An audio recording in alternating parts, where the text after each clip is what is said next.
It's only a couple of months since we featured the Felixstowe Coastal Patrol Rescue Service collecting money for children in need on Armistice Day. And little could we've known then that barely 3 weeks later that their lifeboat volunteer behind me here would be lying on her side on the A12. With me is John Cresswell, chairman of the service. John, briefly tell me what happened that fateful evening. Well, we were obviously put on alert for the East Coast flood emergencies on the 5th of December, and we'd been given orders by the Suffolk Resilience Gold Command to move up to a rendezvous point in Saxmundham where they were going to control all the incidents from. That was where there was going to be the greatest perceived loss of life, apparently. So volunteers prepared. We had 3 teams of volunteers, loaded all the equipment into convoy, and had a briefing here at Felixstowe and set off at around 1700, bound for Saxmundham. And unfortunately, as we entered the A12, that just outside Ipswich, we were caught by a massive gust of wind that pushed the trailer across. This is on the A12 approaching the Vauxhall roundabout? Absolutely, yeah. Absolutely. That caused us to come into collision with another car in the overtaking lane, and unfortunately, because of the inflation tubes, volunteer bounced away over onto the bank. We recovered, but unfortunately that in turn pushed the Toyota up onto the top of the crash barrier, so there was metal to metal, and we proceeded on for probably about 50 metres until the vehicle came off the crash barrier and inverted. What sort of speed were you doing? Round about, but it was under 50. I think the speed up and stopped at 48 miles an hour. You right? Yeah, carry on. Yeah, okay. Okay, right, well, next bit then. So were there any injuries to your crew? Yeah, they were fairly minor, although you're talking about robust people here. Right. I'm sure if it had been robust vehicles, robust robust crew, not wanting to make much fuss. But obviously we had one gentleman with a broken wrist. The guy who was beside me had neck and head injuries, and I ended up with the muscle torn away from the femur, a broken foot and 5 broken toes. But as you can see, we're all on the mend. We're all on the mend pretty well. You're all on the mend. All right. Yeah. So now that the boat's out of action, what coverage is there for the coast? There is none. There is none. That is the trouble. You know, obviously we've got the RNLI, who are well suited here to cover all these areas. But you know, this year obviously the Coast Guard are going to be closed here at Thames Coast Guard. Watch and Search and Rescue will follow shortly within the next year, probably if we lucky last another 2. We've just heard also that the Essex Marine Police Unit is thinking of closing down. So all that will be left is the RNLI then? The RNLI, but obviously we're a patrol service, so we're out there all the time. I mean, if you look at Volunteer now, in her sorry state, obviously I would have said a write-off, although they say they can rebuild it for about £20,000, but she's been around the world 3 times. Just on local patrols and rescues within this area. So your preference would be a new boat rather than attempting to repair her? Well, I think probably from my point of view, looking at the damage based on my experience, I would have thought that overall that would be cheaper for a new boat. Right.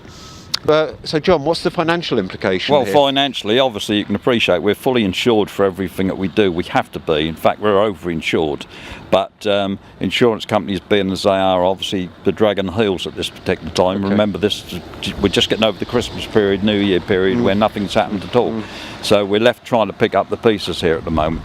Financially, the boat's insured. That doesn't cover some of the equipment that was on board. As I say, she's fully insured, but I don't think that's going to personally cover the repairs. Right. We're waiting for the major decision to be made here at the moment. So this is an ongoing story then? But this is yes, certainly an ongoing story, but that leaves us without any cover at all. Well, keep us in touch, John, with how things evolve. And, you know, we're all thinking about you and your crew and, you know, hope it comes to a proper resolution for the safety of thank you.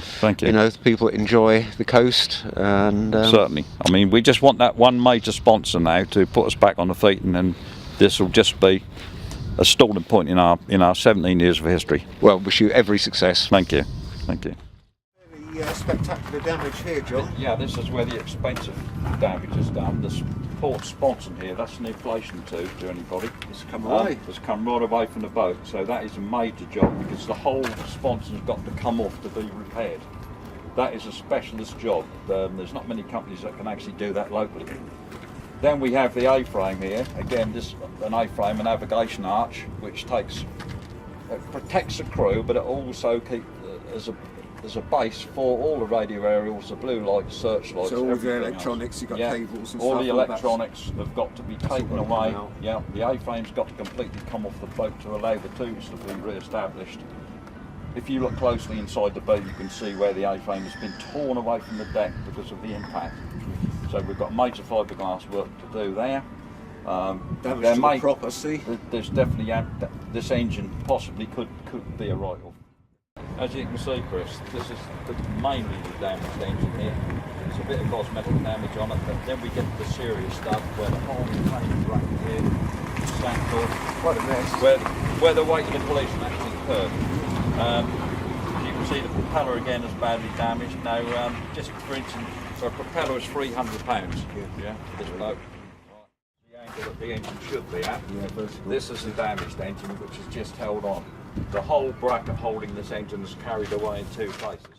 So you've got damage at the front, you've got damage at the stern, the sides have been chafed, and it's just, you know, a lot of, aside from the more dramatic damage to the engine, there's a lot of detail damage. Absolutely, and this is what we're aware of. There may be other damage, as I say, that comes to light by the specialists as soon as they have a look at it. Right. This looks like the rear hatch off your Toyota tractor vehicle. That's exactly what it is, Chris. Is there anything else left of the vehicle? No, I'm afraid not. The only bit you've got?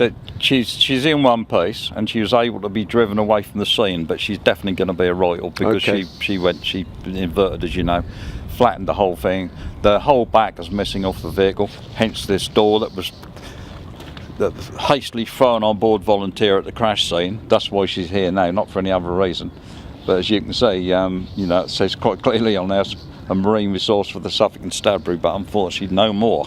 Right, and I gather the trailer's not in such good nick either. No, the trailer definitely going to be a write-off, no getting away from it at all. Everything's completely snapped. That was a major incident. You know, there was a lot of weight involved, although that was at slow speed, and I'm afraid that the amount of damage, the trailer is definitely going to be beyond repair, which whatever thing, and the vehicle obviously. So we're left without any facilities whatsoever.